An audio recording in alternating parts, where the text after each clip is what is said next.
Praise lord. దేవాతి దేవునికి వందనాలు. ప్రభు నామమున మీ అందరికీ నా ప్రత్యేకమైన వందనాలు, శుభాలు తెలియజేస్తున్నాను. ఈ దినము కొరకు ఏర్పాటు చేయబడిన దేవుని వాగ్దానము 50వ కీర్తన 15వ వచనము.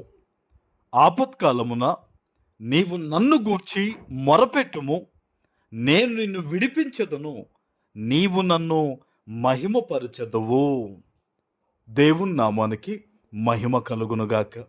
ఈ ఉదయకాల సమయాల్లో సర్వ సృష్టికర్త అయిన నీ తండ్రి నిన్ను ఆశీర్వదించి గొప్ప వాగ్దానాన్ని నీకు అందిస్తూ ఉన్నారు. హల్లెలూయా. ఆయన అంటూ ఉన్నారు, నువ్వు ఆపదలో ఉన్నావు కదా, ఇబ్బందుల్లో ఉన్నావు కదా, శ్రమల మధ్య ఉన్న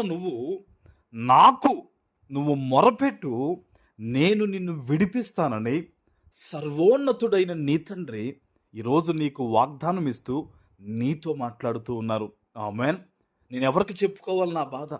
ఉదయం లేస్తే ఎన్నో శ్రమలు నా గడప వద్ద కాచుకుని ఉన్నారు కొంతమంది భయంకరమైన మనుషులు అని ఇటువంటి ఆలోచనల మధ్య నీవు ఉన్నట్టయితే, నువ్వు భయపడుతూ ఉన్నట్టయితే, ఎవరికి చెప్పుకోలేని పరిస్థితుల మధ్య నువ్వు నలిగిపోతుంటే గనక ఈరోజు ఈ వాగ్దానము నీ కొరకే. దేవుడు అంటూ ఉన్నారు, నువ్వు నాకు చెప్పు, నాకు మొరపెట్టు, నేను నిన్ను విడిపిస్తానని. ఆమేన్. ఆయన ఇచ్చిన మాట తప్పేవాడు కాదండి. ఆయన వద్దకు వచ్చిన ప్రతి ఒక్కరికి కూడా దేవుడు వారి మీద నుంచి ఆ భారాలని బాధల్ని తొలగించి నెమ్మది దయచేసేవాడే. ఆమేన్.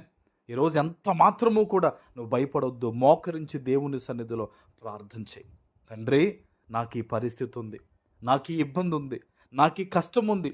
ఇదిగో తండ్రి, వాగ్దానం ద్వారా నువ్వు నాతో మాట్లాడావు గనక ఈరోజు నేను మొరపెడుతున్నానయ్యా. వాగ్దానం నా పట్ల నెరవేర్చు నాయన. నా తప్పులు, నా అపరాధములుంటే దయచేసి నన్ను క్షమించి ఈరోజు నన్ను బలపరచని నువ్వు ప్రార్థన చేయి. తప్పకుండా దేవుడు జవాబిస్తారు. ఎందుకో తెలుసా? ఆయన అంటున్నారు, నీవు నన్ను మహిమపరుస్తావని. నువ్వెప్పుడు సంతోషంగా దేవుణ్ణి మహిమపరుస్తావు? నీ జీవితంలో ఆ ఇబ్బందులనే కొలిమిపోయినప్పుడే కదా, శ్రమలు నీవు దాటినప్పుడే కదా, నువ్వు అనుకోని విధంగా దేవుడు నీ జీవితంలో మేలు చేసినప్పుడే కదా. అది ఈరోజే. ఆమేన్. ఆయన అంటున్నారు, నేను నిన్ను విడిపిస్తాను గనక నువ్వు నన్ను మహిమపరుస్తావని. ఆమేన్. ఎంత గొప్ప వాగ్దానం ఇది. ఏ విషయంలో నువ్వు నలిగిపోతున్నావు? బిడ్డలకు ఇంకా వివాహం అవ్వలేదన్నా, ఆర్థికపరమైన పరిస్థితులైనా, నీ దేవునికి అసాధ్యమైంది ఏదీ లేదన్న విషయాన్ని ఈరోజు నువ్వు బలంగా తెలుసుకుని నమ్మాలి. నమ్మి విశ్వాసంతో నువ్వు మొరపెట్టాలి. ప్రార్థన చేయడం వేరు, మొరపెట్టడం వేరు. ఆయన అంటున్నాడు, మొరపెట్టు అని. బహుశా ఇన్నాళ్ళు కూడా ప్రార్థన చేస్తూ దేవుడు ఏదో చేస్తారో అనుకుంటూ ఉన్నావు, కాదనడం లేదు.